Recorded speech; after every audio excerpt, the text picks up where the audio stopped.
জোড়াফুল জামানার আরও এক চুরি, এবার জল চুরি। জোড়াফুল জামানায় কেন্দ্রের জল জীবন মিশনে ব্যাপক কেলেঙ্কারি। ক্যাগ রিপোর্ট যা সামনে এসেছে, সেই ক্যাগ রিপোর্টের প্রতি পাতায় চরম দুর্নীতির উল্লেখ। জি24 ঘন্টায় তার পর্দাফাশ। Hotel Management with AI. Join IIHM, International Institute of Hotel Management. 2019 থেকে 2023 এই সময়ের মধ্যে, অর্থবর্ষের মধ্যে রাজ্যে অনুমোদিত মোট 9,336টি পানীয় জল প্রকল্পের মধ্যে মাত্র 1,375টি সম্পূর্ণ হয়েছে। বাকি 7,961টি প্রকল্প অসম্পূর্ণ অবস্থায় ফেলে রাখা হয়েছে। উঠে আসছে আরও নানা চাঞ্চল্যকর তথ্য। মৌমিতা চক্রবর্তী আমাদের প্রতিনিধি রয়েছেন আমাদের সঙ্গে সরাসরি। মৌমিতা, এই জোড়াফুল জামানার একটার পর একটা চুরির খবর আমরা দেখেছি। গরু চুরি, পাথর চুরি, চাকরি চুরি, ত্রাণ চুরি, আর এবার জলও চুরি। ক্যাগ রিপোর্টে কি উঠে আসছে? দেখো, ভয়ঙ্কর তথ্য, এবং যে তথ্য দেখলে সত্যি শিউরে উঠতে হবে। কারণ এই তথ্য বলছে, ক্যাগের রিপোর্ট বলছে যে জল জীবন মিশন এবং জনস্বাস্থ্য কারিগরি দপ্তরের যে প্রকল্প, সেই প্রকল্পের টাকা কিভাবে নয়ছয় হয়েছে। যেমনটা উল্লেখ করা হচ্ছিল যে 2019 থেকে 2023 ক্যাগের রিপোর্টে উল্লেখ রয়েছে, সেখানে অনুমোদন করা হয়েছিল 9,336টি পানীয় জলের প্রকল্প। আর সেখানে মাত্র 7,961টি প্রকল্পের কাজ হয়েছে, বাকি কাজ হয়নি। অর্থাৎ মোর দ্যান 85%, 85%-রও বেশি কাজ হয়নি, অথচ তার বিল পাস হয়ে গিয়েছিল। আরও আসি, 4,811 কোটি টাকার তদারকিবিহীন বিল পাস। অর্থাৎ কেন্দ্রের যে নিয়ম রয়েছে টিপিআই এর অনুমোদন, সেই টিপিআই এর অনুমোদন ছাড়া এক্ষেত্রে কেন্দ্রের যে নির্দেশিকা, যে থার্ড পার্টি কোনো এজেন্সিকে দিয়ে গুণমান পরীক্ষা যাচাই সমস্ত কিছু করতে হবে, কিন্তু থার্ড পার্টি এজেন্সির ইন্সপেকশন ছাড়াই ছাড়পত্র দেওয়া হয়েছিল। এবং এমন ছাড়পত্র দেওয়া হয়েছিল যেখানে কোয়ালিটি চেক হয়নি, এবং কোয়ালিটি চেক ছাড়াই 2011-র পর থেকে একাধিক প্রকল্পে ছাড়পত্র দিয়ে দেওয়া হয়। এর পাশাপাশি ওপেন টেন্ডার যেখানে ডাকা হয়েছিল, সেখানে দেখা যাচ্ছে যে ডিকটাইল আয়রন পাইপ কেনার জন্য সিভিসির যে নিয়ম, অর্থাৎ সেন্ট্রাল ভিজিলেন্স কমিশনের যে নিয়ম, সেই নিয়মও ভাঙা হয়েছিল। খোলা বাজার থেকে যেখানে কম দামে পাইপ অ্যাভেলেবেল ছিল, তারপরেও নির্দিষ্ট একটি সংস্থা, সেই সংস্থাকে এই কাজের বরাত, সেই বরাত পাইয়ে দেওয়া হয়েছিল, এবং সেখানে ভুয়ো চালান পর্যন্ত জারি করা হয়। এবং মালদা ডিভিশন এবং জলপাইগুড়ি ডিভিশনে পাইপ এসে পৌঁছায়নি, অথচ ভুয়ো মেটেরিয়াল চালান এবং জাল স্টকের এন্ট্রি দেখিয়ে 334.50 কোটি টাকার সেখানে চেক ইস্যু হয়েছে, বিল পাস হয়েছে। তথ্য অত্যন্ত শিউরে দেওয়ার মতো, এবং ক্যাগের এই রিপোর্ট এটা প্রমাণ করছে যে জল নিয়েও কিভাবে চুরি হয়েছিল বিগত জমানায়। লুট হয়েছিল, কার্যত লুট চলেছে জেলায় জেলায়। মৌমিতা, যে তথ্য তুমি জানালে এবং ক্যাগের রিপোর্টে যে তথ্য উঠে আসছে তা চাঞ্চল্যকর। আপনাদের এক এক করে জানাচ্ছিল মৌমিতা, 2019 থেকে 2023 এই সময়ের মধ্যে একের পর এক দুর্নীতির খবর সামনে আসছে জেলায় জেলায়। যেখানে মানুষের ঘরে ঘরে জল পৌঁছে দেওয়ার কথা কেন্দ্রীয় এই প্রকল্পের মাধ্যমে, সেখানে কেন্দ্রের টাকা, যে কেন্দ্রের অংশের টাকা, সেই টাকা কার্যত লুট হয়েছে নানা প্রক্রিয়ায়। ক্যাগ রিপোর্টের ছত্রে ছত্রে সেই দুর্নীতির খোঁজ। মোট 9,336টি পানীয় জল প্রকল্প, তার মধ্যে মাত্র 1,375টি সম্পূর্ণ, বাকি 7,961টি প্রকল্প অসম্পূর্ণ ফেলে রাখা হয়েছে। জেলায় জেলায় সেই ছবিও স্পষ্ট। অনেক জায়গাতেই পানীয় জলের সমস্যা মেটেনি, বাড়িতে কল পৌঁছে দেওয়া হয়েছে কিন্তু সেই কল থেকে জল পড়ে না, এরকমও ছবি একাধিক জেলায় এর আগে একাধিকবার উঠে এসেছে। আর ক্যাগ রিপোর্ট সামনে আসার পর স্পষ্ট ঠিক কি চলেছে এই কেন্দ্রীয় জল জীবন মিশন প্রকল্প নিয়ে। বছরের পর বছর, মূলত 2019 থেকে 2023 এই সময় প্রায় 4 থেকে 5 বছর রাজ্যের এই জল জীবন মিশন প্রকল্পের টাকা লুট হয়েছে, এরকমই তথ্য সামনে আসছে ক্যাগ রিপোর্টে। 7,961টি প্রকল্প অসম্পূর্ণ বলে ফেলে রাখা হয়েছে। এর আগে একাধিক কেন্দ্রীয় প্রকল্প, আবাস যোজনা থেকে বিভিন্ন প্রকল্পে বারবারই অর্থ তছরূপ, টাকার নয়ছয়, কেন্দ্রীয় বরাদ্দ নয়ছয়ের অভিযোগ একাধিকবার উঠেছে। আর এবার কেন্দ্রীয় জল জীবন মিশন প্রকল্প।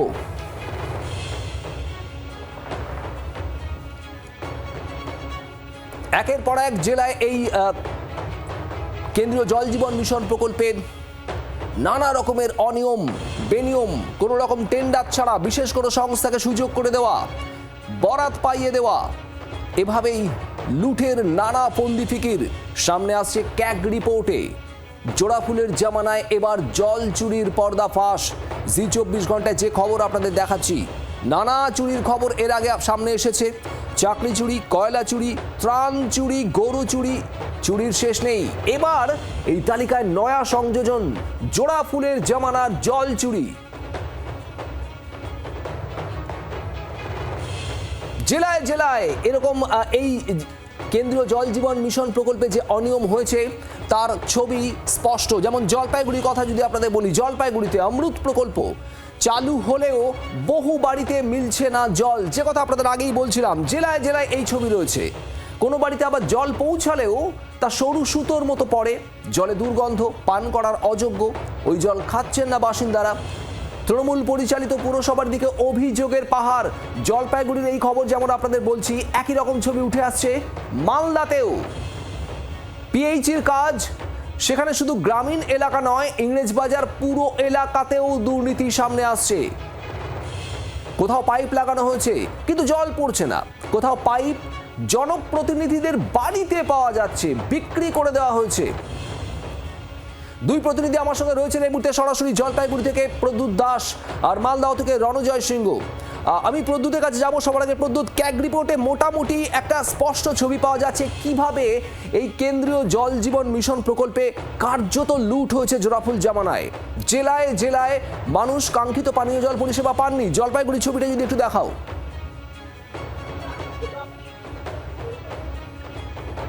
দেখো, জলপাইগুড়ির ছবিটাও কিন্তু একটুও বদলায়নি। জলে কষ্ট, জল যেমন জীবন ঠিক তেমনি জল, পানীয় জলে কিন্তু দারুণ সংকট। জলপাইগুড়ি জেলার জলপাইগুড়ি পুরসভার 25টি ওয়ার্ডেই এই অভিযোগ তুলছে কিন্তু কংগ্রেস এবং বাম দলের পক্ষ থেকে। ইতিমধ্যেই তারা কিন্তু ডেপুটেশন দিয়েছেন মহকুমা শাসকের কাছে, চেয়ারম্যানের কাছে, কিন্তু তারা পথে নেমেছেন। তারা বারবার অভিযোগ করছেন এই যে জল জীবন মিশনের যে প্রকল্পের যে কাজ, জলপাইগুড়িতে যে অমৃতের যে জলের পাইপ পাতা হয়েছে, সেই পাইপ কিন্তু ফেটে গিয়ে বিভিন্ন সময় জলে কিন্তু জলমগ্ন হয়ে গেছে এলাকা। এই ছবি কিন্তু আমরা দেখেছি এবং বারবার অভিযোগ করছে বিরোধীরা যে তৃণমূল পরিচালিত এই পুরসভা, যারা জল এই অমৃত প্রকল্পের দায়িত্বে ছিলেন, তারা নাকি টাকা লুট করেছে। নিম্নমানের পাইপ এবং এই যে জলের যে পাইপ বিভিন্ন জায়গায় বসানো হয়েছে, তা কিন্তু রাস্তা খুঁড়ে দিয়ে মানুষকে কিন্তু চরম হয়রানির শিকার করেছেন। এবং জল যে পৌঁছানোর কথা ছিল, সেই জল কিন্তু প্রত্যেক বাড়িতে পৌঁছায়নি। লাইন যদি পাতা হয়ে থাকে, জল পৌঁছায়নি। যদি জলের লাইন গেছে, সেখানে জল পড়ছে না, জল পড়লেও সুতোর মতন জল পড়ছে। এই অভিযোগ কিন্তু বারবার উঠছে। তবে এত বছর ধরে তৃণমূলের এই পুরসভা যারা চালিয়েছে, পুরসভার চেয়ারম্যান বা পুরসভার কাউন্সিলররা, তারা তাদের কি কাজ করেছে সেটা নিয়ে কিন্তু প্রশ্ন তুলছে। পথে নেমেছে বিজেপি, দুর্নীতি করছে তৃণমূলের পরিচালিত পুর বোর্ড, এমনটাই অভিযোগ করছে বিরোধীরা। এই নিয়ে কিন্তু সরব হয়েছেন জলপাইগুড়ির নাগরিকরাও। চাচ্ছেন যে জলপাইগুড়ি পুরসভার এই যে জলের যে সমস্যা, এই সমস্যা কিন্তু রয়েছে এই এলাকাগুলো। জলপাইগুড়ি সমস্যা তো মিটবে না, তার কারণ একেবারে সরকারি স্তরে ব্যাপক দুর্নীতি জেলায় জেলায় এই কেন্দ্রীয় জল জীবন মিশন প্রকল্পে। একই রকম ছবি মালদাতেও, সেখানে গ্রামীণ এলাকা শুধু নয়, পুরো এলাকাতেও এই দুর্নীতির খোঁজ মিলছে। ঠিক কি ছবি জানবো, তার আগে জলপাইগুড়ির মানুষ কি বলছেন শোনাবো আপনাদের। কত বছর থেকে এই সমস্যা? অনেক বছর হলো, অনেক বছর। আমরাই বুড়ো হলাম, আমার বাবা মা মারা গেল। এই আয়রনযুক্ত জল এইরকম জল এলাকা সবার বাড়িতেই, সবার বাড়িতে, সবার বাড়িতে। তো আপনাদের এইভাবে চলবে? জল আনতে যান না বাইরে, অনেক দূরে নাকি? অনেক দূরে, অনেক দূরে কি যাইতে পারি? আয়রন একবারে হলুদ যেরকম জলে দিলে হয়, হলুদ জল। আচ্ছা, কত বছরের? অনেক বছর থেকে? অনেক দিন থেকে, আমার জন্মের পরের থেকে আমি দেখি। তাহলে কিভাবে চলে আপনাদের? চলে ওইভাবে চলতে হয়, উপায় কি আছে? বিধায়ক এসেছিলেন এই পালা বদলের পর, নতুন বিধায়ক? হ্যাঁ আসছে, হ্যাঁ আসছে। কি বলছে? বিধায়ক আসছে, এসে ইনকোয়ারি করে গেল, অমৃত প্রকল্পের জল আসবে। ডাস্টবিন ছিল কিন্তু গন্ধে থাকা যেত না, এত গন্ধ, দুর্গন্ধ ছিল। কি মশা হচ্ছে, আগে এত মশা ছিল না। জল পাচ্ছেন না, গ্রামে গ্রামে জেলায় জেলায় মানুষ তারা দীর্ঘদিন ধরে অপেক্ষা করে আছেন, হয়তো আগামীতে পরিষেবা স্বাভাবিক হবে, কিন্তু এই জলের যে প্রকল্প তাতে কেন্দ্রের টাকা, সেই টাকাতে হচ্ছে দিনের পর দিন দুর্নীতি, হয়তো টেরও পাননি জেলায় জেলায় মানুষ। মালদাতেও একই রকম পরিস্থিতি। রণজয় সিংহ আমাদের প্রতিনিধি রয়েছেন সেখান থেকে। রণজয়, মালদার কি ছবি?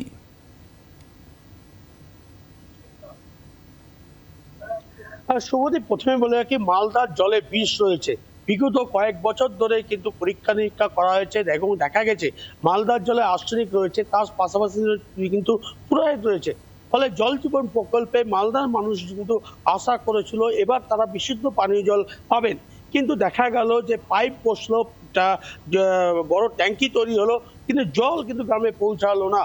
শুধু গ্রামে নয়, ইংরেজবাজার শহরে বিগত 20 বছর ধরে আর্সেনিক মুক্ত পানীয় জল দেওয়ার প্রতিশ্রুতি দেওয়া হয়েছে। সেই মোতাবেক কিন্তু কেন্দ্রীয় সরকারের অনুদানের মাধ্যমে পাইপ কেনা হয় এবং সেখানে জল পরিশুদ্ধ জল, পানীয় জল পারিবারিক পৌঁছে দেওয়ার জন্য উদ্যোগ নেওয়া হয়, কিন্তু কার্যত সেই প্রকল্প মুখ থুবড়ে পড়ে রয়েছে এবং এই প্রকল্পের কোনো কাজ হয়নি। মূলত এখনো পর্যন্ত ইংরেজবাজার শহরে 29টি ওয়ার্ড রয়েছে, সেই ওয়ার্ডে এই আর্সেনিক মুক্ত পানীয় জল পৌঁছায়নি এবং এই বিষয়টি কিন্তু রাজ্যের যে পিএইচই দপ্তরে, মানে জনস্বাস্থ্য কারিগরি দপ্তরে যিনি প্রতিমন্ত্রী ছিলেন ভাস্কর চট্টোপাধ্যায়, তিনি এসেছেন মালদায়, পরিক্রমা করে গেছেন, পরিদর্শন করে গেছেন এবং গ্রামীণ পানীয় জল পাচ্ছেন না মানুষ। দিনের পর দিন ধরে বাড়িতে কল লাগিয়ে দেওয়া হয়েছে, কিন্তু সেই কল থেকে জল পড়ছে না। আরো নানা সমস্যা। আর এ নিয়েই মালদার রাজনৈতিক মহল কি বলছে, বিজেপির তরফে কি বক্তব্য শোনাবো, পাল্টা তৃণমূল কংগ্রেসের বক্তব্য কি, তাও শুনুন।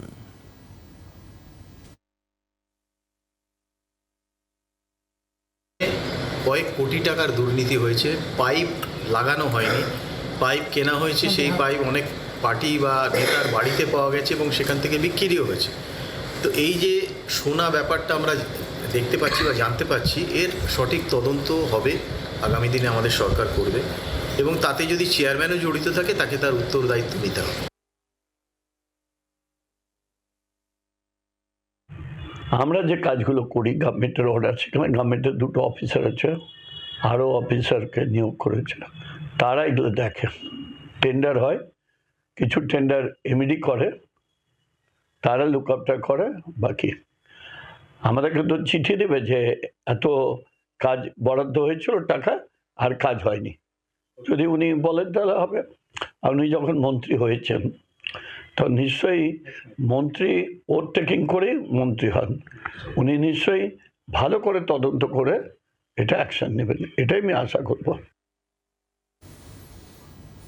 একটু কথা বলবো, আমাদের সঙ্গে এই মুহূর্তে টেলিফোন লাইনে রয়েছেন সিপিআইএম নেতা শতরূপ ঘোষ। শতরূপ, জোড়াফুল জামানার একের পর এক দুর্নীতির কথা আমরা শুনেছি, গরু চুরি, চাকরি চুরি, ত্রাণ চুরি, এবার জল চুরি। কেন্দ্রীয় জল জীবন মিশন প্রকল্পে গত কয়েক বছরে কোটি কোটি টাকার দুর্নীতির খোঁজ মিলছে ক্যাগ রিপোর্টে, কি বলবেন? দেখুন, বর্ষাকালে বৃষ্টি পড়ে, শীতকালে ঠান্ডা পড়ে, এরকম তৃণমূল সরকারের আমলে চুরি হয়েছে, এগুলো কোনো খবর না। এরা একটা সরকার যে এরকম চোর হতে পারে, একটা সরকার যে এরকম চুরি করতে পারে, সে তৃণমূল না আসলে আমরা জানতে পারতাম না। কিন্তু এই চুরি আমরা 15 বছর ধরে দেখে এসেছি, এটা আমাদের কাছে নতুন কিছু না। কিন্তু আমাদের কাছে একটাই প্রশ্ন, এই যে হাজার হাজার কোটি কোটি টাকা চুরি, এই চুরিগুলো কারা করেছিল? এগুলো কি পাড়ার তৃণমূল সমর্থকরা করেছিল? এই চুরিগুলো কি তৃণমূল পার্টি অফিসের চেয়ার টেবিল গুলো চুরি করেছিল, নাকি তৃণমূল কংগ্রেসের নেতা, মন্ত্রী, এমএলএরা চুরি করেছিল? যদি তৃণমূল অফিসের চেয়ার টেবিল চুরি করে থাকে, যদি তৃণমূলের সাধারণ সমর্থকরা চুরি করে থাকে, তাহলে আলাদা কথা। কিন্তু যদি তৃণমূলের এমএলএ, মন্ত্রী, এমপিরা চুরি করে থাকে, তাহলে সেই এমএলএ, মন্ত্রী, এমপিরা জেলে যাওয়ার বদলে মোদী আর শুভেন্দু অধিকারীর সঙ্গে ব্রেকফাস্ট টেবিলে, ডিনার টেবিলে কি করছে? যে লোকগুলো চুরিটা করেছে সেই লোকগুলোকে জেলে ভরার বদলে তাদেরকে ভালো তৃণমূল বানিয়ে তাদেরকে রাজনৈতিক আশ্রয় কেন পশ্চিমবাংলায় দেওয়া হচ্ছে? এদেরকে কি, এই তৃণমূল চোরগুলোকে কি মোদীর সঙ্গে ডিনার টেবিলে দেখার জন্য? আপনারা 24 ঘন্টা থেকেই সে খবর দেখিয়েছিলেন যে এই যখন শুভেন্দু অধিকারীর সঙ্গে ভালো তৃণমূলের মিটিং হচ্ছে, কি এলাহি মাছ মাংস খাওয়া দাওয়ার ব্যবস্থা হয়েছে, লাঞ্চের টেবিলে এই ওদের এই এলাহি ভোজন সভা দেখার জন্য কি বাংলার মানুষ তৃণমূলকে হারিয়েছে, নাকি নেতাগুলোকে জেলে দেখার জন্য হারিয়েছে? আর এরা যদি শুভেন্দু অধিকারী আর মোদীর সঙ্গে বসে সর্বশ্রেষ্ঠ লেজ্জ পেয়েও খাওয়া দাওয়াই করবে, তাহলে আর এদের চুরি নিয়ে খবর করে আর কপাল চাপে আমাদের লাভটা কি আছে? এটাকে ভবিতব্য বলে মেনে নিতে হবে। আমরা চাই এই চোরগুলোর সঙ্গে রাজনৈতিক সেটিং এর বদলে এদেরকে জেলে ঢোকানো হোক, নাহলে কিন্তু মানুষ একটা ভোট দিয়েছে বিজেপিকে, মানে মানুষ বিজেপিকে ব্ল্যাঙ্ক চেক লিখে দেয়নি, তা আপনারা যা ইচ্ছে তাই করে যাবেন আর যুগের পর যুগ আপনাদের কি আমরা ভোট দিয়ে যাব। ধন্যবাদ। সিপিএম নেতা শতরূপ ঘোষ আমাদের সঙ্গে ছিলেন টেলিফোন লাইনে। আর এই মুহূর্তে আমরা টেলিফোন লাইনে পেয়েছি কংগ্রেস নেতা অধীর রঞ্জন চৌধুরী আমাদের সঙ্গে রয়েছেন। অধীরবাবু, কেন্দ্রীয় জল জীবন মিশন প্রকল্প, সেখানে কোটি কোটি টাকার দুর্নীতির খবর সামনে আসছে। ক্যাগ রিপোর্টে সেই তথ্য, চাঞ্চল্যকর তথ্য, জেলায় জেলায় মানুষ পানীয় জল পাচ্ছেন না। আর এই কেন্দ্রীয় প্রকল্পে জোড়াফুল জামানায় দুর্নীতির খোঁজ ক্যাগ রিপোর্টে, কি বলবেন? দেখুন, এটা তো স্পষ্ট যে ক্যাগ রিপোর্ট অনুযায়ী অতীতের যে সরকার, সে সরকারের প্রশাসনিক অদক্ষতা এবং রাজ্য সরকারের অকর্মণ্যতা তার স্পষ্ট প্রমাণ পাওয়া যাচ্ছে। এটা এক ধরনের প্রশাসনিক অপরাধ বলে মনে করি, মানুষের পাওনা মানুষ না পেলে।